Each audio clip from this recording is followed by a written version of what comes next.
Bueno, ahí estamos, 11, 20 minutitos, ahora sí, ya nos vamos al contacto con nuestro columnista deluxe, el señor Gustavo Bildi Croce, que en esta oportunidad no lo tenemos acá en vivo en los estudios porque Gus anda por Buenos Aires. Así que bueno, Gustavito, buen día, ¿cómo te va?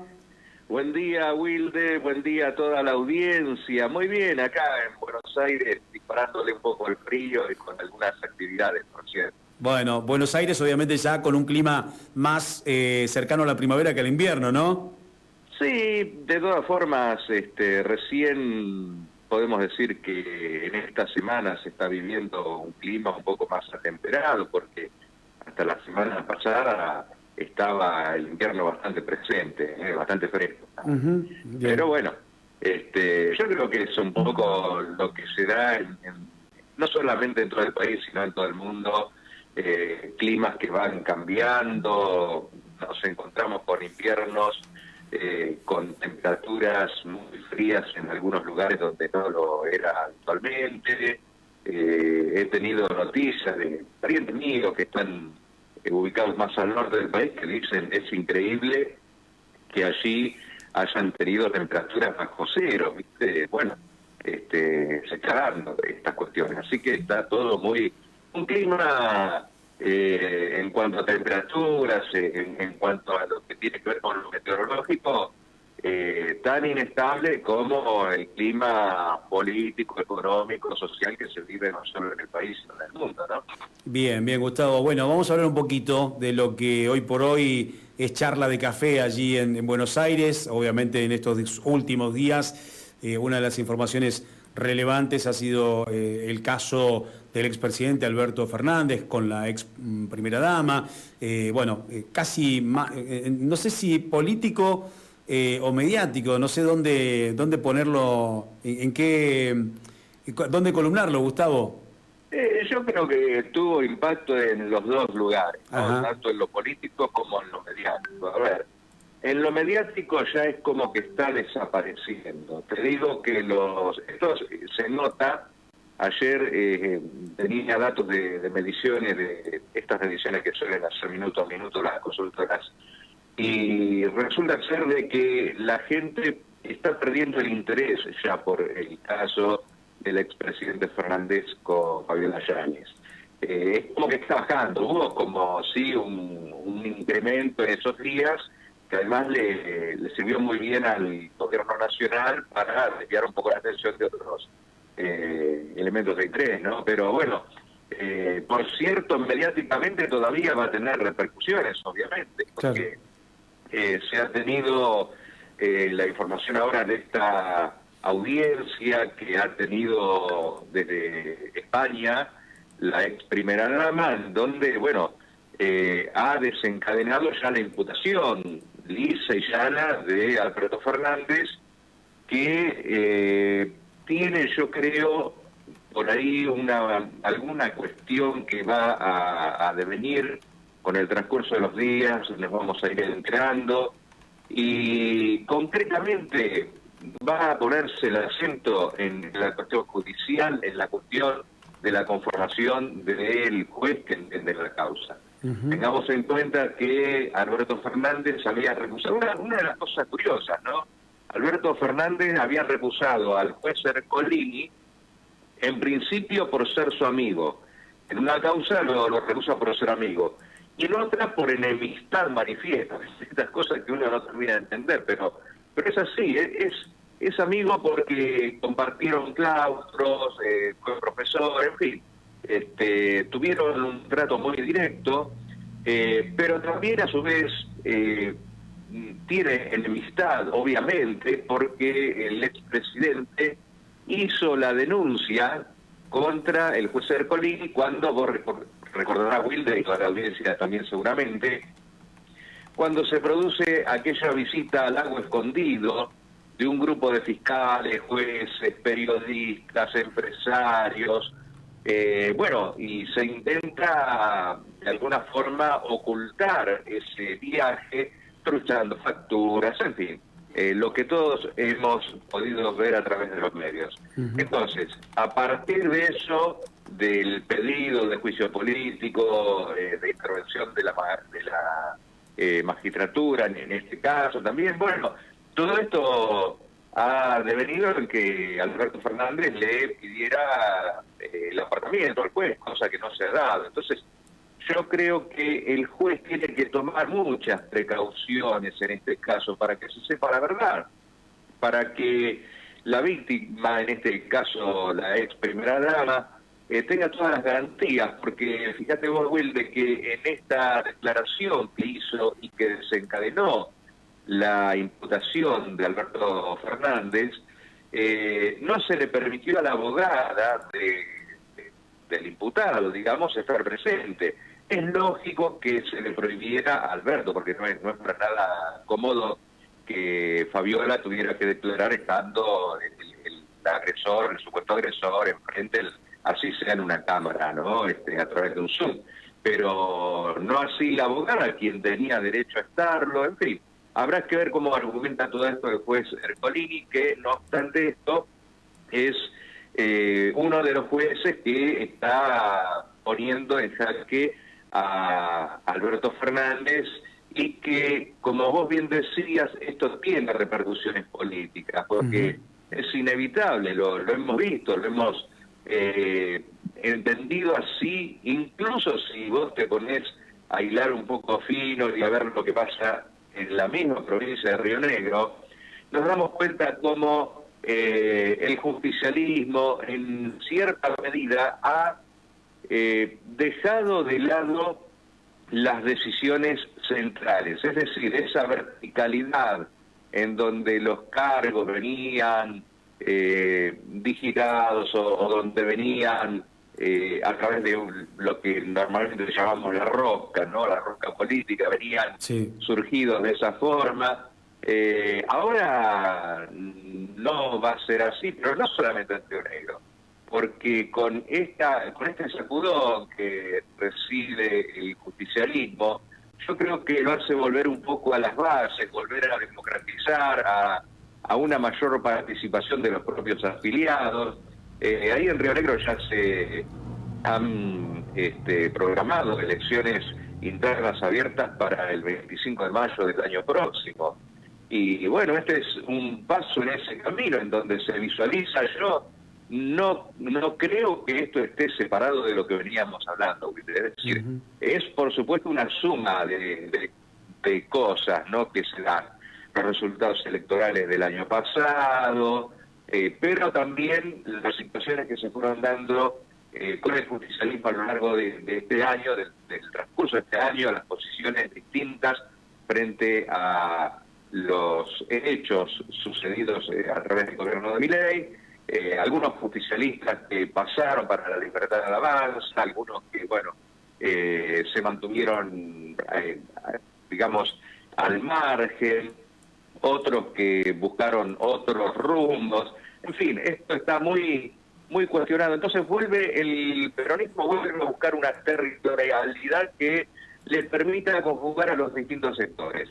Y yo me animo a decirte, Wilde, que esto es abonado sin quererlo por el mismo presidente de la Nación, cuando para lograr resultados legislativos está pactando con algunos gobernadores en forma individual los envíos de fondos. Esto que en otra época, en otro momento llamábamos el látigo y la tijera, vos recordarás, ¿no? Recorte de fondos y látigo, bueno, y la chequera siempre dispuesta, ¿no? Bueno, entonces yo creo que ahora se está dando esto. Fíjate que las reuniones que ha tenido puntualmente con Jalil en estos últimos días, lo mismo con Frigerio, han logrado que el gobierno pueda rescatar algunos temas que no quería que se trataran en la Cámara de Diputados, en la Cámara de Senadores. Bueno,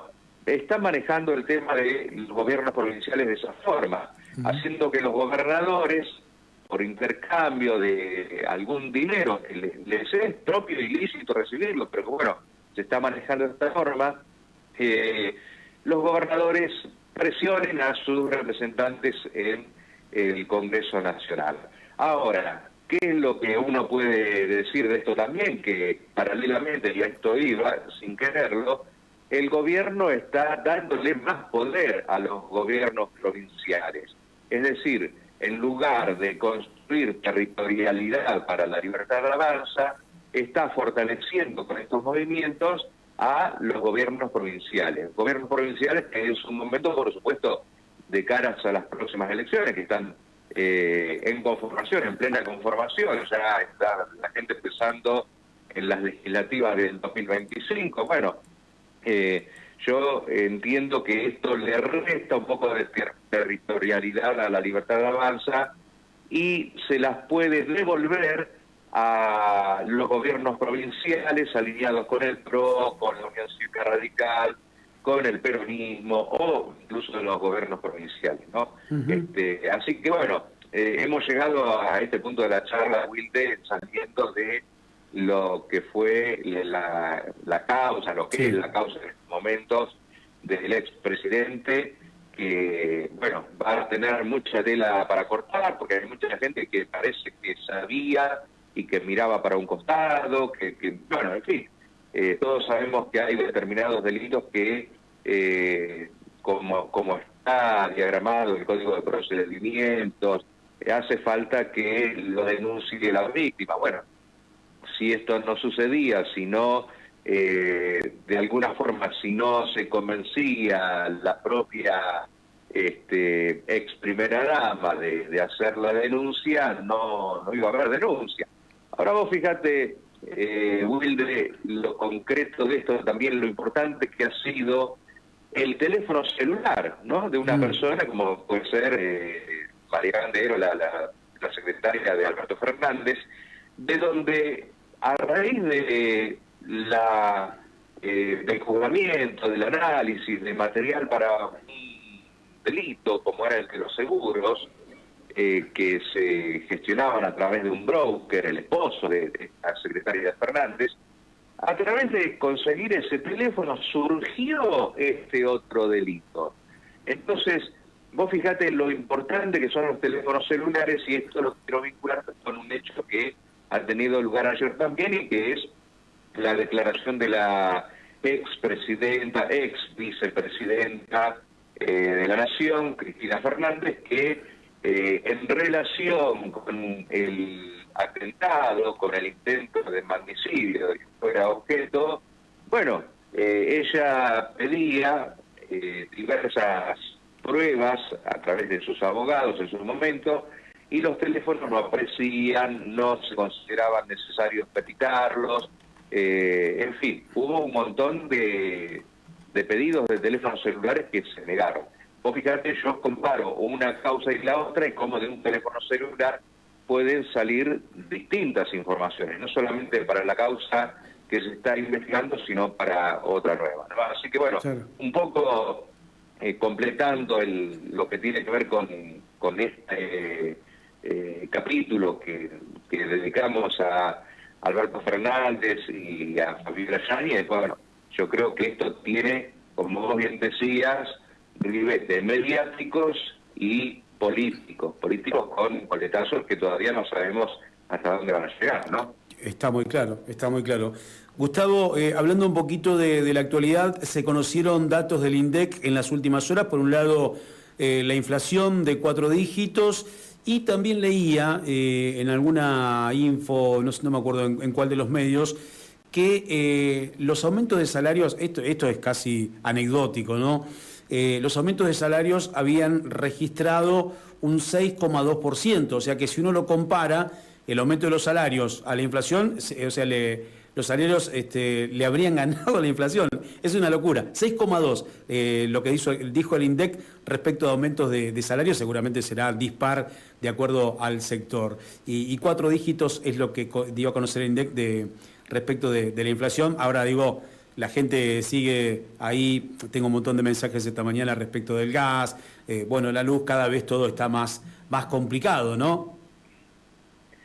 Sí, Wilde, vos fijate que el 4% de inflación que da a conocer el INDEC, en algún momento lo charlamos, la inflación esa es para el INDEC, es una ponderación de distintas cuestiones. Por ejemplo, puede tomar entre las variables que se miden, entretenimiento, esparcimiento, en donde, por ejemplo, te puede medir teatro, cines, y en Jacobacci no hay ese tipo de gastos.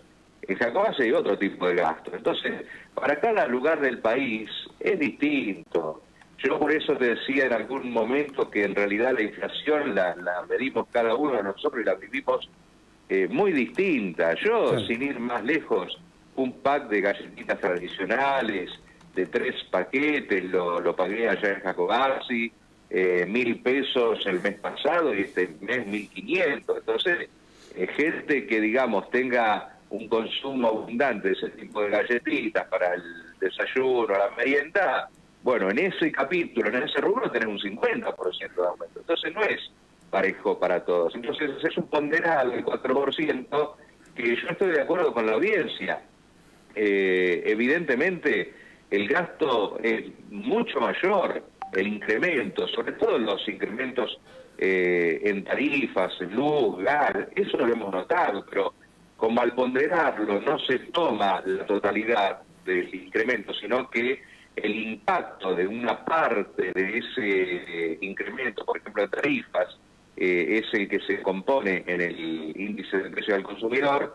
Bueno, entonces por eso da este 4%. No obstante, un 4% es altísimo, es un 60% anual, o sea que no es una inflación baja. Estamos diciendo que prácticamente estamos en niveles, comparado con los sectores internacionales, muy alejados de lo que debiera ser. Vos fijate que una inflación internacional del orden del 4%, 6, 8 a lo sumo, sería lo esperable. Nosotros estamos hablando de que el gobierno se está conformando con una inflación del 60%, aún en estos números, con estos indicadores, y una inflación que además es muy muy variable. En la primera semana de agosto, por ejemplo, la inflación que tomaron las consultoras daba un incremento del 1,8%. Esto, si uno lo anualizara, te vas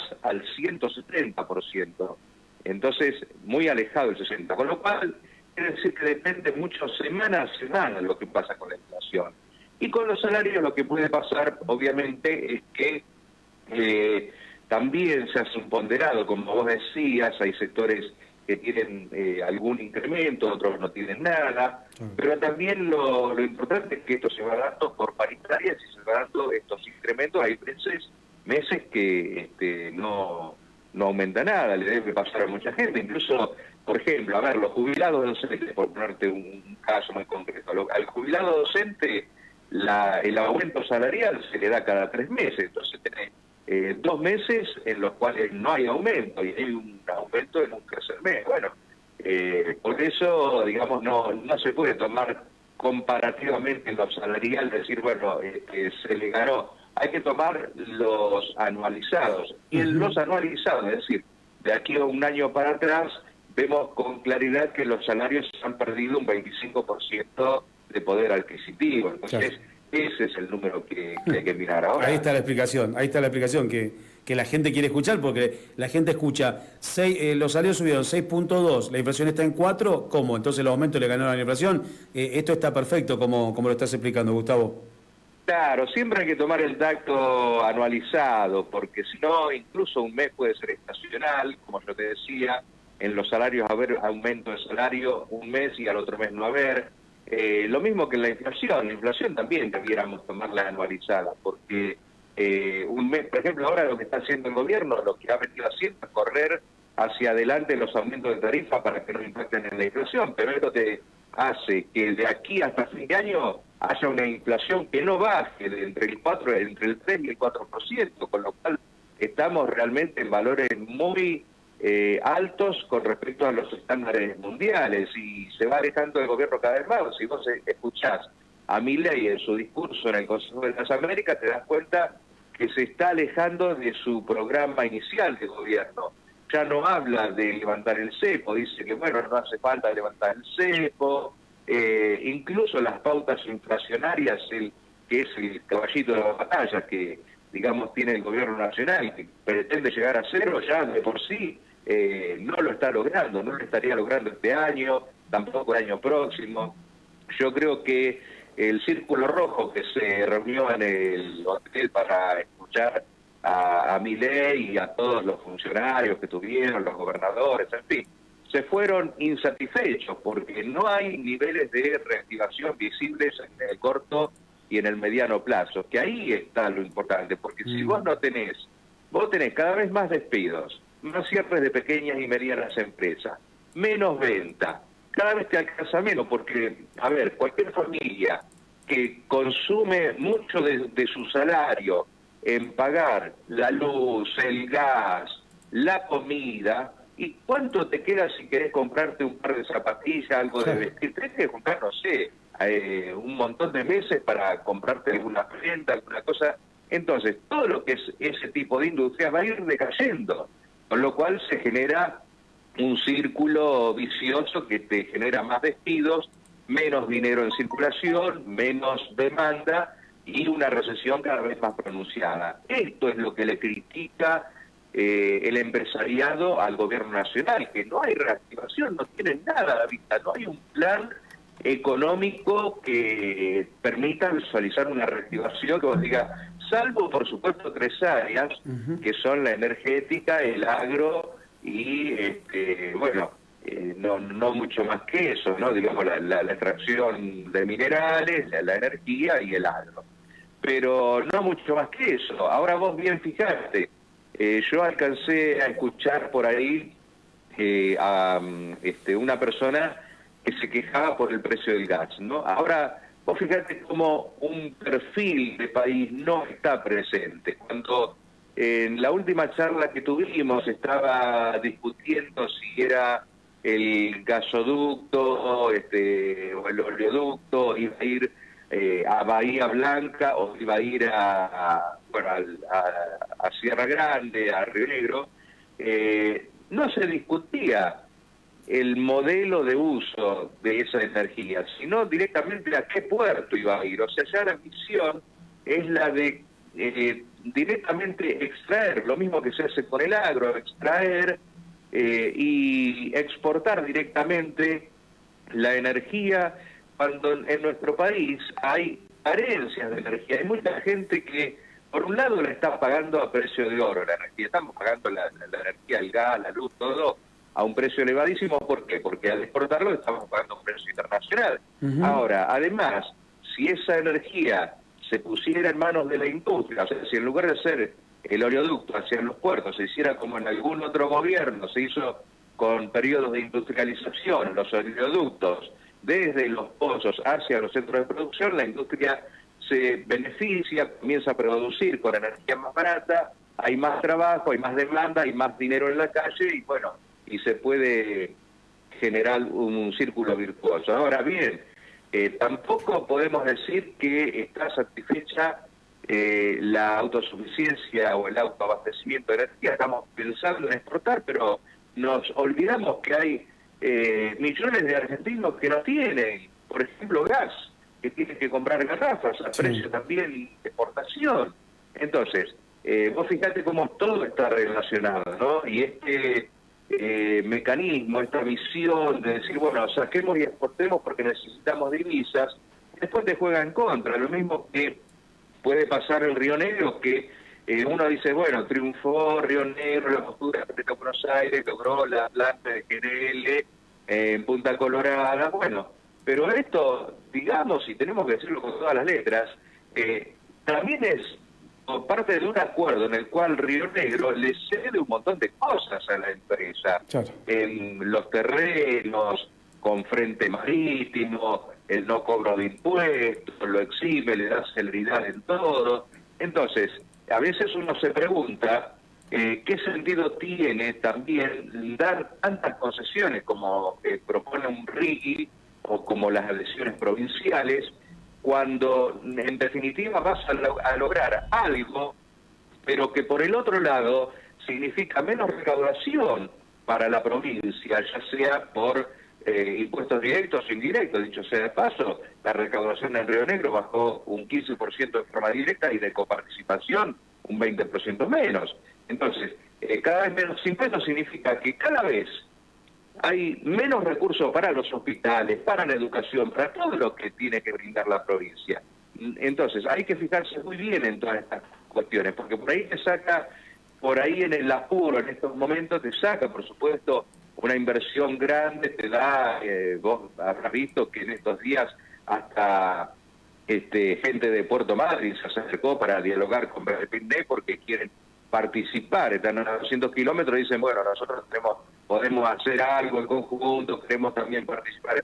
Todos quieren prenderse en esta, ¿viste? Claro. Entonces, pero bueno, pero paralelamente, digo, hay un montón de cosas que hay que tener en cuenta, porque si el costo de mantener la inflación a un 4%, que ya es alto, o de tener inversiones de empresas que no van a pagar impuestos, si el costo de eso es tener 1 millón de chicos de que se te van a la cama sin comer, sin cenar cada día, si el costo es tener 1,5 millones de chicos que saltean o 2 comidas por día, o tener el 67% de chicos en la pobreza, yo me pregunto si ese es el país que queremos, ¿no? También eso es algo que tenemos que pensar, que plantearnos, y que de alguna forma los legisladores, la dirigencia política tendría que estar enfrascada en esto. No digo que sea todo consecuencia de este gobierno, ojo,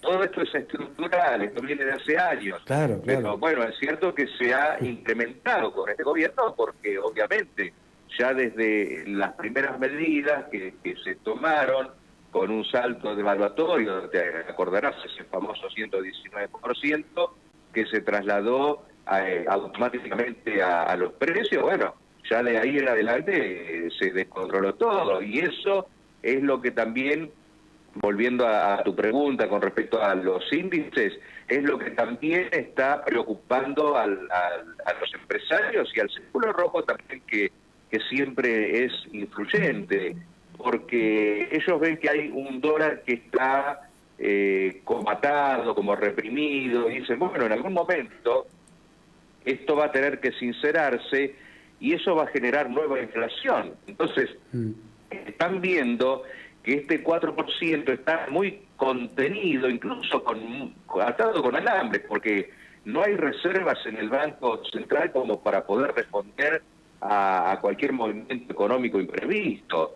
Las reservas las reales están en rojo, es decir, hay reservas en positivo, pero si vos tomás, te sacás a esas reservas lo que el Banco Central tiene que pagar, incluso lo que tiene que pagarle a la gente por sus depósitos, bueno, estaría 5.000 millones abajo. Entonces, no es que te sobra la plata. Así que bueno, ese 4% de inflación que midió el INDEC, por supuesto, frente a, qué sé yo, al 25% mensual, y es una baja, sí, pero no podés anclarte en ese 4%, porque no solamente es un ponderado que hace que la gente que consume otros bienes de primera necesidad exclusivamente sufran incrementos mayores a ese 4%, lo nota toda la gente, el salario rinde mucho menos cada mes, y bueno, no solamente eso, sino que no tenés perspectiva para adelante, Wilde. Hay que empezar a diseñar perspectivas económicas en serio, y bueno, ahí es donde también empieza el panorama político a generar sus cimbronazos, porque está todo muy, yo te decía hoy, así como el clima, ¿no? Fíjate que la Libertad Avanza está dividida, el PRO está dividido, el radicalismo está dividido, el peronismo también. Entonces hay un clima muy enrarecido políticamente, y bueno, va a haber que seguir con mucha atención lo que pase en las próximas semanas. Pero bueno, siempre es un gusto estar charlando, sobre todo de estas cuestiones, viste, que nos involucran a todos, ¿no? Porque la cuestión de la política, de la economía, lo vivimos todo a diario, ¿no?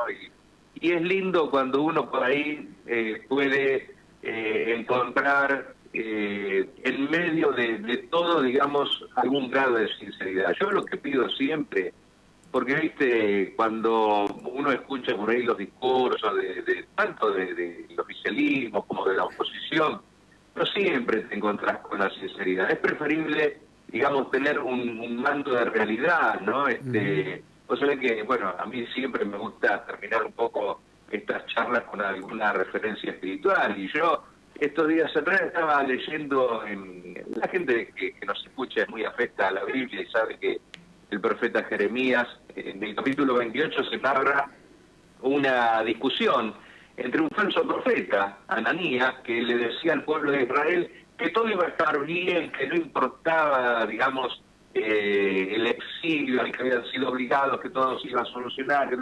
Y Dios le manda a decir a Jeremías, no, decirle que no, las cosas son como son, están mal, están andando mal, hay que decirle la verdad. Bueno, yo creo que hay que rescatar mucho de eso, de esa sinceridad que tenían los profetas en la antigüedad, de decir las cosas como son, de denunciar las cosas cuando no están bien, y si las cosas van mal, decir van mal, no crear relatos diciendo no, estamos, van a, como se hizo en alguna oportunidad, van a venir los brotes verdes, el segundo semestre, que esto que el otro, porque después la gente termina de alguna forma criticando a esos mismos actores políticos, y bueno, por eso es bueno que siempre se le diga la verdad a la gente, ¿no? Si estamos mal, y si no hay plata en el Banco Central, que se asuma, y bueno, que se mire para adelante un nuevo modelo de país, un modelo industrializador de país, con trabajo, con salarios dignos, que el salario se le diga a la gente, miralo